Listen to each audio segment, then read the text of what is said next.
All right, ladies and gentlemen, so for the first, now you didn't miss it. I wanted to finish. I was determined to beat Neo because I'm over it. And we beat Neo 3. And now we're moving on to the news. And the first article I got for you is Battlefield 6 had its biggest launch in the franchise history. Yet 6 months later, EA is laying off the people who made it. And to that I say to EA, lock them up. Oh, man. Lock them up. Let's do the math real quick. Let's see. 10 million times. Guys. And I believe it was 10 million in 2025, but as of 2026, I believe they sold 12 million copies. But let's lowball them. You playing Crimson day one? I already got it, bro. I already uploaded my first impressions. Come on, guys. It's the motion, man. But anyways, but to lowball it, at bare minimum, EA has made almost $1 billion off of Battlefield 6. I saw that. You said 20 million? Is the new number 20 million? Let's look it up. Battlefield 6, 20 million. Is it really? This don't count the, yeah, and it don't count the fucking microtrans with a total. Whoa, wait. Oh, it has. It's sold. Oh my God. We got to do this again. Holy shit. Times 70. They've generated 1.4 billion. I repeat, $1.4 billion. Not even counting the microtransactions. So if we throw in the microtransactions and we lowball it, they've probably generated at least 1.8. So I'm gonna go ahead at 1.8 billion. Lock EA. Oh, man. Lock them up. 6 months after the successful release of Battlefield 6, which sold more than 7 million copies in just 3 days and was among the top-selling games of 2025, EA has confirmed that an unknown number of employees have been laid off from the studios that made the game, including Criterion, DICE, Ripple Effect, and Motive. We made select changes within our Battlefield organization to better align our teams around what matters most to our community. Nigga, don't put this on me. Don't put this on my chat. What you mean, our community? This don't got nothing to do with us. This is corporate greed. An EA spokesperson said in a statement replied to PC Gamer, Battlefield remains one of our biggest priorities and we're continuing to invest in the franchise, guided by player feedback and insights from the Battlefield labs. IGN first reported the layoffs, said the cuts reflect a realignment across the Battlefield studios as development shifts focus to maintaining the game's live service support. That transition arguably hasn't gone smoothly. Like many games, Battlefield 6 isn't as popular as it was at launch, and some of that fall off can be attributed to EA postponing this Season 2 content in January, as well as the arrival of Arc Raiders less than 3 weeks after it launched in October. Since then, the studios continued to focus on the plans to improve the game. They also laid off people to escape. But hold on, let's talk about this real quick. This proves my point. So like, if we look at the Steam DB numbers, let's see Battlefield 6. I think it's averaging like 50K nightly players. I'm not gonna lie, they might have fucked their own game up. So like in the last 24 hours, it peaked at 50. But with this news, it might have made people quit the game. I'm not gonna lie. Right now there's 28,000 people in here. Now, despite there only being 28,000 people on the server, this, mind you, this is only the PC version. If we add the console, it might be like 70, 80,000. Even though that is the case, they made $1.4 billion off the disc sales alone, the disc and the digital. Mind you, that's a lowball because not everybody bought the $70 edition. Some people bought the deluxe edition probably for like $100. Then you got to throw in the microtransactions. That's why I said it might be upwards north of $2 billion. We don't know, but at lowball bare minimum, they made $1.4 billion. And it's funny because in this article, they're saying that one of the reasons they're laying off the people is because they're not living up to the standards that they're looking for when it comes to live service. And that I do agree. The Battlefield devs have fucked up to some degree. Not releasing content in a more timely manner to keep people excited about the things. But my thing is if there was one game in the industry that was a live service game that should deserve a little bit of leeway, the developers, especially because they just lost the head of the studio, Vince Zampella, in a car crash, was this team. They made you guys billions of dollars. And the player count, it dropped, but you couldn't expect Arc Raiders to do what it was gonna do, right? You guys have a really big cushion to where you can continue to plan content and then fix it and bring people back to where I think best case scenario for this is like 100,000, 200,000 a night. That 10 million number a night that they were expecting was out of the fucking pocket. That's not happening. But you guys have the money. I can't stress enough. These people being laid off is 100% corporate greed. And it's easy to sit up here and laugh and be like, oh, the player counts are not the best. But this is not a free-to-play game. They've already made their money back and then some from the development and with the sales. So I think they should have been allowed at least the rest of 2026 to try to figure it out. Drop a couple seasons and then make a comeback, because friendly reminder, plenty of live service games have made a comeback. The space game, recently Overwatch just made a comeback. Cyberpunk, even though it's single player, it made a comeback. Yeah, No Man's Sky. This is EA greed, and this is why people hate them. And I think it's really insensitive because they just lost the head of their company too. The one that made you billions of dollars. And then they're just talking about the numbers and stuff. Why do they keep doing this? My sneaky suspicion, the reason they keep doing this is, keep in mind, they just sold to the Saudi firm in 2025. You know, with the change of the head of the guard, usually with corporations, there's a shakeup and they're looking to skim money off the books. And I'm gonna be honest, with the new owners of EA, I'm not sure how familiar they are with the gaming industry. We know they're rich, but how familiar are they with the gaming industry? I'm not sure. I think they're just looking for ways to save money. They feel like the live service isn't going in the direction that they want. And unfortunately, these people are getting cut. And we also know, the reason I say that I think it's just corporate greed is, one company we do know is working with AI and they're really super gung-ho about this AI shit, is EA. So maybe they're looking at the live service numbers as an excuse to fire some people and then give it to fucking Chat GPT, which concerns me, because they just laid off people. Friendly reminder, like 2 weeks ago, they just laid off half the skate team. I'm gonna be honest, I think that game is dead. I would not be surprised by the end of 2026 we hear that they're shutting down the servers. I just don't see a way. I don't see a path. That game is not good. It doesn't have at least Battlefield 6 has a strong foundation. They can fix that game. This game does not have a strong foundation. The numbers are gone down even more. I blame RedSec. Stop competing Activision and be original. It's funny because I liked RedSec. I don't think it was RedSec's fault. I think the issue is they didn't do what they needed to do to appease to their core Battlefield fan base. Specifically, one of the things I kept hearing is the maps weren't big enough. And I agree. A lot of the maps were a little too small. I think they just stumbled out of the gate with the base game. But I also said that's also why I feel like they can fix it. You can drop bigger maps. They just need the time. And I think EA at bare minimum, I feel like, I get it's a business, but I feel like they owe it to the studio that just generated them $1.4 billion bare minimum to give them at least a year to turn the ship around and get those numbers back up. This is a very fixable issue. And then if they do fix the issue, guess what? You're back to making shit tons of money. But it's like, if you don't make the money right here, right now, it's like these people don't care and they're crazy. 1,600 Escape fans got to be paying for skins.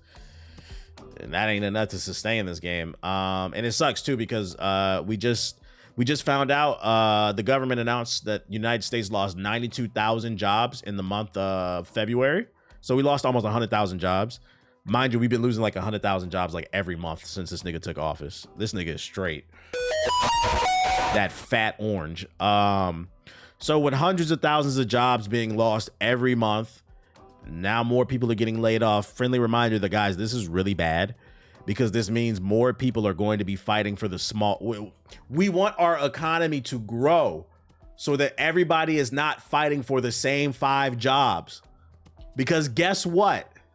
If everybody's fighting, if 500 people are fighting for 5 jobs, that means 495 people will go without being able to put food on their table. And then guess what? It creates a cycle of poverty. And when the wolves are hungry, that's when they get to blaming. Thank the Lord I'm in school for HVAC.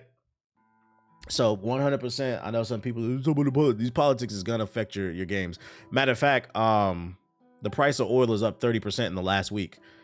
There's a spot out here in LA where gas is $8. I swear to God, may God strike me down. When I was walking home from the gym, I heard this woman on the phone walking next to me, and she was like, "Yeah, the gas was literally $4 last week. It's $6.50 now in the spot that I go to." LA's cook. I'm glad I drive electric. Poverty's a slippery slope to eventual crime. Yeah. So like, this is why it weirds me out that people sit on social media and post and wake up at 3 a.m. so they can get the lowest number on the Steam DB count, post it and be like, look, this game is dead. Why do we want people to lose their jobs? It's not good for anybody. Not only does this create more wolves, but it also means less money's going back into the economy. And if the economy is not being stimulated, it's not growing. People are going to tighten their belts. They're not going to spend. This is bad. But sticking to the gaming corporate. I wish people had the same energy from them damn Epstein files, but y'all not ready for that conversation.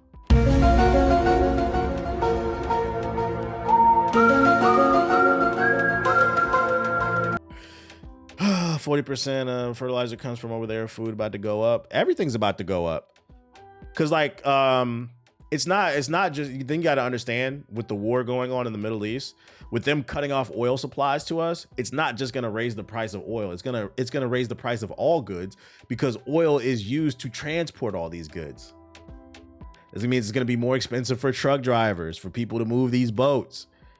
And guess what? They got to pass on the cost to you. So it's going to start with the pump, the gas, but everything's going to go up because everything, well, not everything, but most things these days is still running off oil.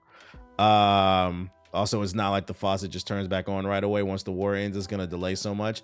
Yeah, because then you got to figure out, okay, we got to do this, got to do that. And this dumb motherfucker sat on the news and said that, you know, the people who have the oil, they should just drive there. Because right now they're doing a, what do you call it when you, they're doing a blockade at the Hamas, whatever the joint is called. Not the Hamas, but the port of Hamas, whatever the joint is, the waterway that goes through Iran. They're doing a blockade, and Trump was like, "Oh, the brave boat, the Strait of Hormuz, something like that."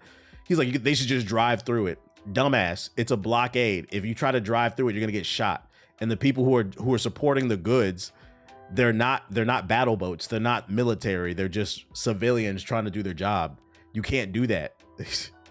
It's like a more dangerous version of like a scab. You know, when people go on strike and you're not supposed to go past the picket line, it's a more dangerous because now you could die. This nigga's crazy, man. This nigga's crazy. Start talking about TBH. And fuck EA too, man. This is unfortunate. I don't want to see people lose jobs. Even though I uninstalled this game and it pissed me off because the update had my shit crashing, I do think it's a salvageable situation. They've generated a ton of money. The High Guard situation is different. They didn't make a lot of money, so it's completely understandable. But this is some bullshit. This is corporate greed. And it's unfortunate too because EA don't have a lot of games in their library right now. Y'all need to stop firing people. Most brain dead administration, brain dead, bruh. He's determined to break the global economy just so we can't see them damn files. Friendly reminder. In more positive news, somehow this one made it past my radar, but I just recently found out that Bandai Namco announced a new game called Echoes of Ancrad or Ancrad or some shit like that.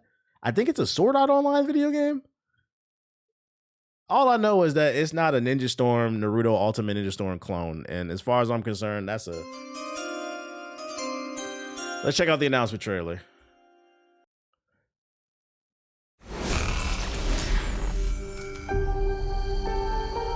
Aincrad is in Hit the like button if you're watching on YouTube. Equilibrium will be lost, and the resurrection of the god of death grows near. Attention players, I welcome you to my world.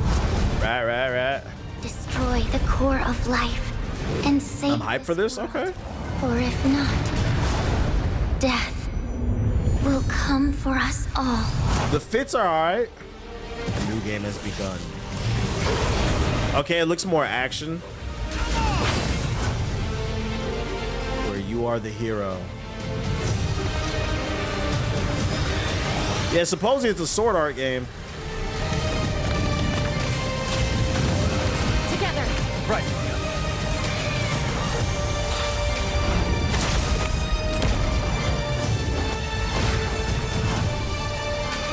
Only the skilled will survive. I'm gonna let you get away with this.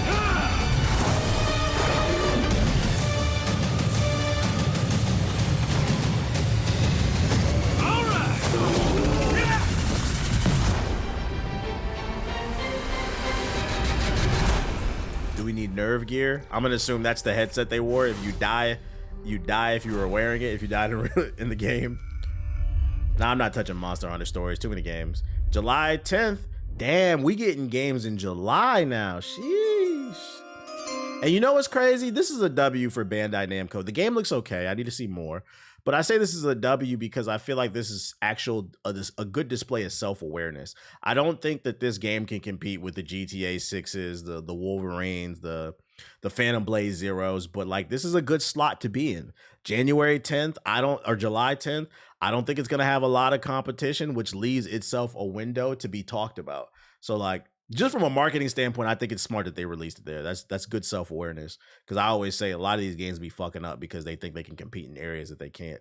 Being self-aware will help you. Yeah, there is gameplay footage. I saved it. Is it coming to Ouya? Nigga, be quiet. I didn't drop the preview. You know what I'm about to do. I'm about to put this shit on a 1.2. Sometimes you go in blind on a new game. That's how it was for me with Sword Art Online Echoes of Aincrad. I'll be honest with y'all, I'm not a Sword Art Online guy. I haven't Neither am I. I watched about 3 episodes. I couldn't do it. That shit was read weird. the manga, seen the anime, theatrical films, or live-action adaptation, or played any of the games. My only knowledge of Sword Art Online is that the characters are trapped in an MMO, and if you die in the game, you die in real life. Dun dun dun! That's a pretty compelling basis for a manga or an anime, but it's particularly interesting as a video game set in a video game. As it turns out, not Why does this give me like Phantasy Star Online vibes? Aincrad because, well, it's a little different from what's come before. With me. Right. Before we dive into that, let's take a quick step back and establish a few things. This definitely is not pushing any type of boundaries in terms of graphics. This is like it can run on the Switch too. First, aside from a short story section of the tutorial that we don't want to spoil, I didn't really see any of Echoes of Aincrad's story. Instead, my time with Aincrad was spent doing a quest called The Lost Log, but that doesn't mean I can't talk about some of the narrative decisions this single-player action RPG makes. Maybe the biggest departure for the series— Oh, it's not an MMO. He just said it's a single-player action— Oh, it's in the title. It's a single-player action RPG. So just know it is a single-player game. is that for the first time I feel like I'd be more interested in this if I could play co-op with friends. in its history, you're not going to play as a pre-existing character who is part of the story. Instead, you'll make your own. When I asked Sword Art Online game series I like that. Yosuke Futami why they made the switch, he told me there were a couple of reasons. First, most games in the series have been set in the middle of Sword Art Online's story, which required players to have at least some working knowledge of the series. Echoes of Aincrad doesn't, and Futami hopes that means it will be more approachable for folks who aren't already fans. Second, he's hoping that by putting the player into the game world as I like that. That's a W. They're trying to appeal to a larger crowd, and that's smart, I think. So you don't have to be super caught up on the anime. You could just enjoy it as a game. their own character, they'll be able to experience the story of being trapped in a death game themselves, not vicariously. Neat. My journey started in the Town of Beginnings. I spent a little time running around, getting a feel for the place, and finding some elven statues that taught me some of Aincrad's lore. The Town of Beginnings feels like, well, a starting town in an MMO. It's got that dense yet artificial feel of a town in a video game, which pulls double duty in a video game set in a video game because NPCs feeling like NPCs here is a feature, not a bug. The town also shows off how utterly gorgeous Echoes of Aincrad is. This is a good-looking video game. Like, damn. After seeing the town, I teleported to He says it's good looking. That makes me think that the files that they uploaded are just very they're very compressed. Because I have no reason to call them a liar. It just could be bad footage. nearby terminal. You can teleport anytime you're in town. Somebody said I can't wait to play Sword Art offline. Picked up a quest That's and then funny. teleported to my chest to change up my loadout and level up. We gonna play Sword Art off stream. We gonna play this shit off decided stream. Immediately that I would not be doing that because it just didn't feel like me. I opted for a great sword and some new gear instead and spent my growth points to maximize what I wanted to do, meaning hit things with a big sword. That's what I like to do. Things Echoes of Aincrad does is rewards you for hitting certain milestones as you level up, generally once you hit 5-point increments. Getting my dex to 5, for instance, boosted my sword skill ability damage by 3%, while hitting 10 bumped that to 5%. It's easy. That's cool. They got a little cheat sheet Feel like too. individual levels don't do much to make you stronger, but every time I got a new level or hit a new milestone in my time with Echoes of Aincrad, I felt it. Something Futami confirmed was intentional when I asked him about it. And in Echoes of Aincrad, you can reset your parameters whenever you want. This isn't typical of Sword Art Online as a setting, but it makes Echoes of Aincrad more Hopefully this accessible creates a to trend to newcomers make and more anime encourages you games to experiment creative. with I your build feel until that. you find something you like. If you ask me, that rules. Once I was kitted out good and proper, it was time to go out into the world. Echoes of Aincrad is set in an MMO, but it's a single-player game. When you go out, though, you're not alone. You can select a companion to go with you. I had my choice of 3. Iori, a healer, the tankier wise man, who operates in more of a utility/support role. I went with Wise Man. I feel like they really missed an opportunity there. Like, it didn't have to be an MMO, but what they could have did is kind of like what they did in Neo 3, where it's like it's a single player game, but if people want to join your game as one of your party members or their character, they can, and they can grind loot for their build. It's just their story doesn't progress. Yeah, they could have did co-op, I think, because I mean, you already got party members. Role. I went with Wise Man. Once we were in the field, how we proceeded was up to us. The map would tell us where we needed to go, but I could only see some of it. I'd have to unlock the rest as we traveled. Our first enemies were wolves, boars, and kobolds, all perfect for getting used to Echoes of Enkrad's combat system. A lot of what's here is stuff you've seen before. You've got a guard, light and heavy attack chains that you can alternate between on the fly, special attacks, and your partner's abilities. How's this? Iori's, for instance, create a circle that heals you if you stand in it. You'll also open up additional attacks.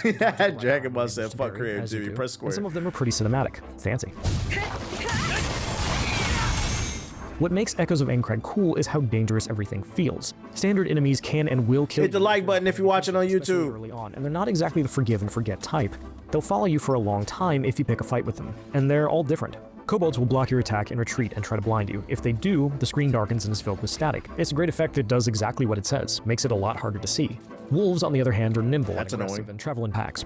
Boars are bruisers that you probably don't want to go toe-to-toe with directly. And there are weird plants that attack from range with vines and can burrow under the ground. And that's not even getting to the elite enemies, which are bigger, faster, and stronger, and come with additional attacks. By far the worst, though, were the wasps. They fly, they shoot poison, they hit pretty hard. Just like real life. It's tough. So much so that I felt like San Andreas. This looks so inspired. Uninspired. Here we go again. Futami, I feel like I gotta get my hands on it and like actually play it before I judge it, because it seems like he's a fan of it so far. Which, by the way, welcome to the stream. That's a fire ass name. This nigga's name is Goat in the Shell. Okay. I see what you did there. Specifically mentioned the wasps. He nodded and said, "Ah, wasp," in English. The rest of our interview was conducted via translator. Those are the words of a man who knows what he's doing, what horrors he has unleashed on his digital world. But even then, there are ways to deal with enemies. They can be stunned, opening them up to big damage. In the case of the wasps, I could knock them out of the air, which is where they're strongest. If I stun them, I could chop off their wings. It looks like it's annoying to try to knock them out the air, though. No matter what enemy I went up against or how many times I saw them, it was always scary when a fight drew the attention of more baddies, and exhilarating when I landed a big hit. More baddies? I want more baddies. Attack just so. What I saw of the world was just as intriguing. In most RPGs, the worlds are something you navigate between combat encounters, but in Echoes of Enkrad, getting around is half the battle. Futami told me that they wanted the world itself to be like a dungeon, and I felt it when I was playing. Much of the time, I was figuring out how to get where I wanted to be from where I was, and what paths I'd need to take to get from one floating orb, which serves as places to rest and restore your potions, but also respawn enemies, to another, finding chests along the way. By far my favorite thing about the world was finding arcs. Defeating the mini-boss enemies sealed inside the arcs will open up other seals scattered throughout the world, allowing you to get chests and other goodies. One time, I opened up a cave, but it was too dark for me to see what was inside. It's inspired by the Dot Hack series, that's why it feels uninspired. With Flash or something. Well, if it's inspired by something, that means it is inspired. It just made me want to come back later. Maybe it's not for you, but here, and even walking through the mud is exciting because it would show up on my characters, something Futami said the team put a lot of effort into. And you really get a sense of that as you play. Searching for the lost log usually meant making the trip in chunks, fighting my way to the next orb, then going back to town to level up, equip new armor and weapons, and upgrade and slap new abilities on them, which sadly I can't show. Switch out my companions. I liked them all, but Iori quickly became my go-to because of her healing prowess, and so on. Each trip to the wild was an expedition, and I loved an excuse to try out new weapons and partner characters, which returning to the city provided. My demo ended with a boss fight against a couple of big, scary plants. It was a grand old time, and a fitting into my time with Echoes of Enkrad. I came, I saw, I conquered, recovered the lost log, and left many a dead wasp in my wake. I wonder if this will play into the main storyline, though. More than a week after playing it, about its world, about the characters, about the wasps. Even the metatextual stuff was fun. Remember Iori? It does look like a Tales game. Early on, Iori is a man, and Futami is eager to see what players make of that change. It's particularly fitting for a video game. After all, who amongst us hasn't played as a member of the opposite sex while exploring a fantasy world? If Echoes of Enkrad can nail what it's aiming for, it should be a chance for seasoned vets and newcomers alike to get into the Sword Art Online world. Me, I just want to go back to that cave. Next time, I'll make sure to bring a light. For more, check out our previews of Control Resonant and Crimson Desert. Alright, I watched that one. Gaming, keep it here at IGN. It seems like he likes it. I mean, just based off the first impressions, it looks like it's probably gonna be like a 7 or an 8, maybe like a Steam sale type of game. We'll keep an eye on it. I'm just happy that they're not making an Ultimate Ninja Storm game, bro. We need more unique anime games, man. No more Ninja Storm clones. So I'm happy. No more square. Power up. Square. I'll check this out when it's on the PS Plus monthly title. Tight shit. Right. It might come to PS Plus for free. We can all play it, bro. I know you hate the Naruto Storm games, but Cyber needs the reboot .hack series. Yeah, I would like to see them do that. I don't even hate the Naruto Ultimate Ninja Storm. I like the first few. It's just after like the fourth one, I'm like, God damn, bro. And they started making it for My Hero, and they got one from Demon Slayer. They got a bunch of Naruto Ultimate Ninja Storm clones for a bunch of animes nobody's heard of. Like, it's just too much, man. Too much. Other news. If you're a sports fan, EA Sports has just revealed Project Assist, a new tech that can turn real football matches into video game visuals in real time. Using a TRACAB tracking in the Frostbite engine, it could even help generate new animations for FC 27 and beyond. Sounds like what they have basically in 2K, like daily animations. What's in the game is in the game. Just go outside. Fuck that, bro. We gotta spend money on these My Team packs. That's what these nerds do. Now Under have space to move into for Stuttgart. Project Assist. Demon Slayer was literally unplayable online. I had to get a refund. Hey, but you get to, live your life as your favorite characters. I'm gonna go ahead and predict this is just gonna make EA even more fucking lazy. Because remember what we just talked about with the Battlefield layoffs? But there's one company we know that's super pushing this AI stuff. They're super proud of it. It's EA. I guarantee you this is gonna be part of their AI shit. They're just gonna load in footage from different football games and try to copy the animations through this AI shit and fire people in the process.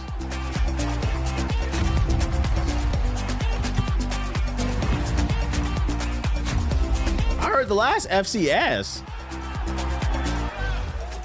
I'm gonna play this off stream. I just wanted to share it. It was kind of a slow news day, but you're right. I'm gonna play this off stream, man. We're gonna finish this mission up off stream. In a slightly more interesting game, these indie devs are making a co-op action RPG creature collector where you combine elements to customize abilities and create crazy combos. Inspired by Hades, Diablo, and Pokemon, it's 4-player co-op, MMO-style gameplay, tanks, healers, DPS, etc., and it's called Kin Forge. This one came across my timeline. I thought it looked interesting. Pokemon and Diablo? I like the art.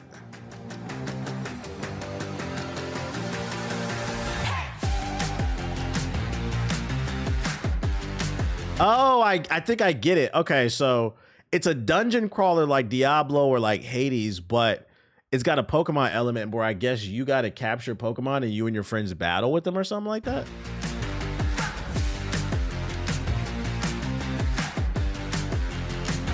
You play that so much I added to my soundboard and annoy my friends. Somebody got to do it. This is kind of a cool idea. It's coming to iOS. It looks like it can run on mobile. It should. Go ahead and do that crossplay.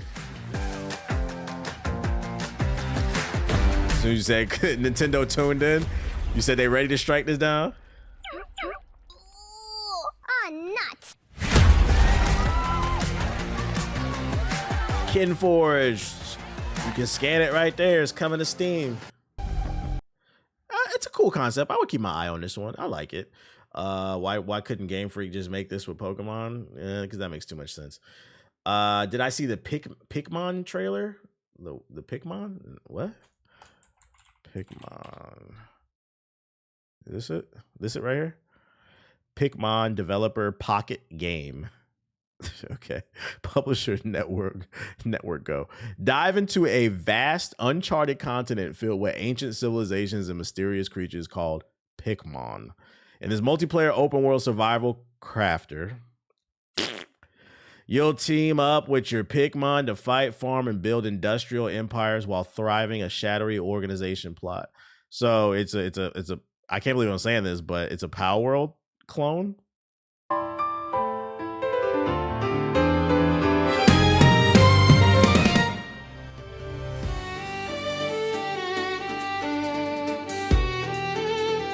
I appreciate it. Input. What up? Shout out to the sun. These people should be fucking ashamed. How the fuck you make a bootleg of a goddamn bootleg? Timu Pow. This looks like AI. This looks gross. You can't tell me that's not Lucario right there. Y'all see that shit? Yeah, it's fucking funny, dude.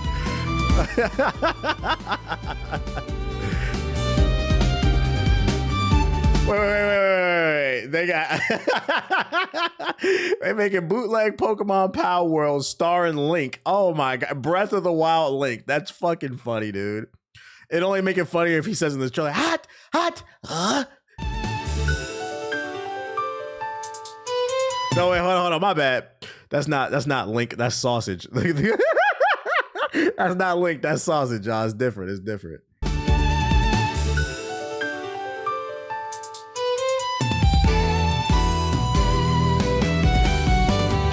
Got bootleg Pikachu.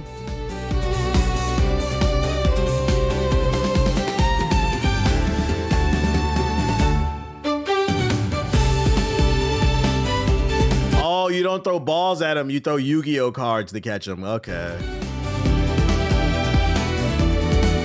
I can't stress enough, this is not a real fucking game, guys. This is like some AI generated bullshit. This is not this is a fake game. I don't even think they have gameplay.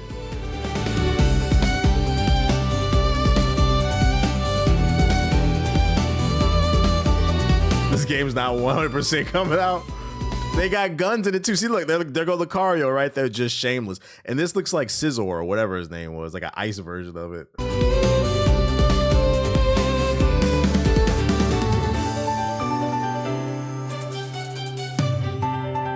They got bad bitches too. That's they Team Rocket. A Stadia exclusive. Coming to the Ouya 2. Oh shit, that's not Mewtwo. That's Mew 3. It's different, bro.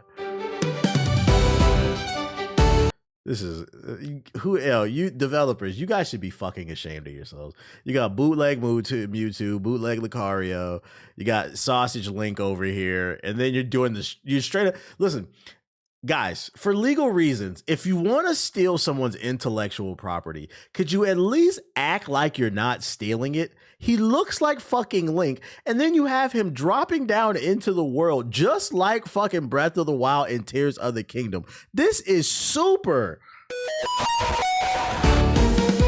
absolutely disgusting. And then you gave Link fucking, what is these arms, bruh?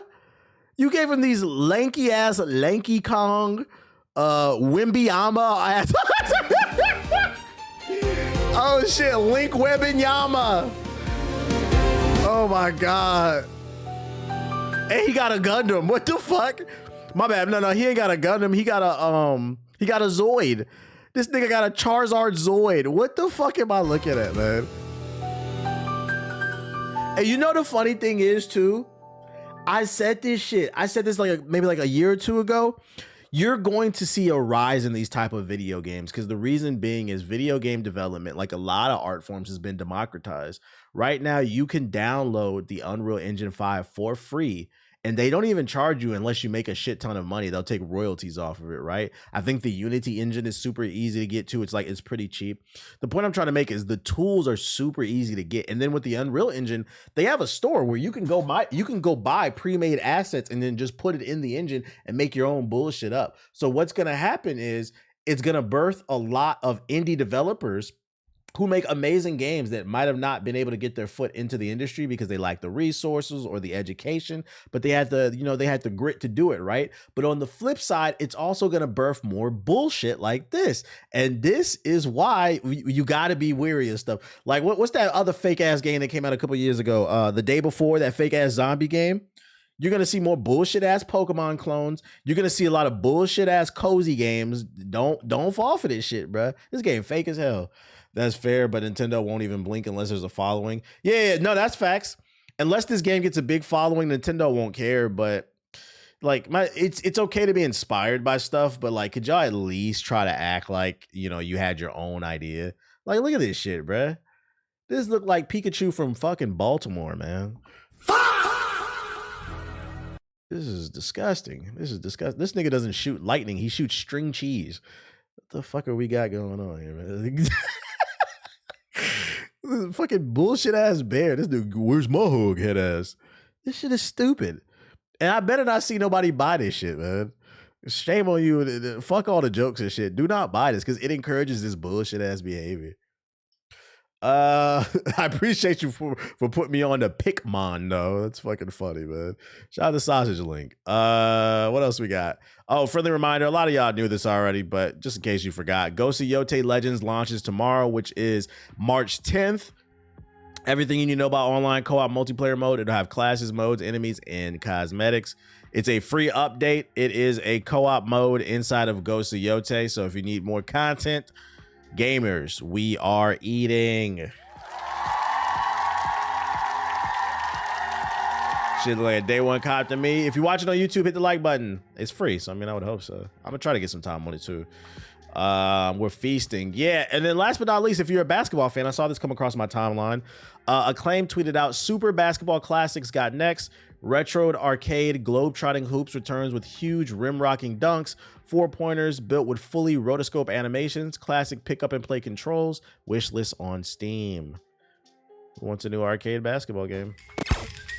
Hey man, who's that cat coming down? Globetrotters? The Harlem Globetrotters? The man with the ball. Pistol Pete? The Plumbers? Played everywhere.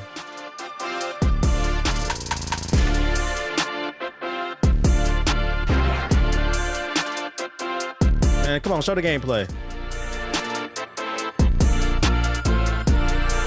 Perfect timing. No gameplay? Boo. I thought I was gonna have some gameplay at least. Yeah. Well, there's a new arcade basketball game coming. Let me see. Does it show anything on the Steam page? Hey man, who? I thought I was gonna have some gameplay. Oh wait, they got screenshots. Oh yeah, they got the mobile shit going, man. Who's ready for this shit? Who trying to play Atari 2600 games? And they got stats on that shit, bruh. Oh, it's gonna have a story mode. Boy, you get to be called nigga back in like the 1940s and shit. Oh shit, this is gonna be crazy. This is gonna be fucking crazy. What the fuck you doing on this side of town? Shouldn't you be in fucking Harlem, boy? Oh man, the story mode's gonna be crazy. Hell yeah. Didn't Acclaim make Turok? They did. NBA Jam Double Dribble. Where is NBA The Run, man? What's the update on that shit? Did they drop any new gameplay? Let me check real quick. NBA. Although I feel like there would have been an article that came out. They've been slow dripping bullshit, man. They tweeted 12 hours ago. Offense at the highest level scoring, elite playmaking, impossible to guard, triple threat MVPs getting revealed on one. We don't fucking care, man. We know who are the best players in the fucking NBA. Just show the goddamn gameplay. Y'all are fire the PR team. Y'all are dragging it.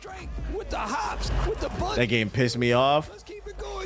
I just want to see a full gameplay reveal. Racism from the Model T.